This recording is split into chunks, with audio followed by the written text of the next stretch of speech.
বঙ্গবন্ধু এবং তার পরিবার শেখ পরিবার যারা ওই 5 আগে যারা নিহত হয়েছে তাদের জন্য আমি 2টা খতম দিয়েছি তার জন্য। হ্যাঁ খতম দিয়েছি, আপনার এগুলো সরাবেন নাকি আমাকে ঢুকতে দিল না, ঢুকতে দেয় না, আমি ঠিক আছে পুলিশে বাধা দিয়েছে। আমার নাম মৌলানা ওলিউল্লাহ। কোথা থেকে এসেছেন? পিরিজপুর থেকে আসছি। কোথায় এসেছিলেন, কেন এসেছেন? পিরিজপুর আসছি, পিরিজপুর থেকে আসছি, আমি থাকি ঢাকা আসছি কিছুদিন আগে, এক জায়গায় থাকি, তো আমি তাকে খুব ভালোবাসি।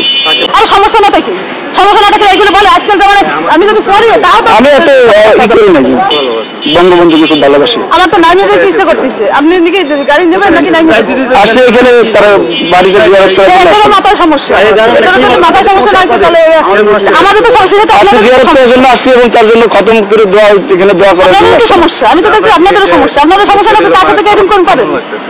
অত্যন্ত খারাপ লাগতেছে, আমি খুব কষ্ট লাগতেছে। দেশের জন্য সবকিছু করলো, তার জন্য এই অবস্থা। নাম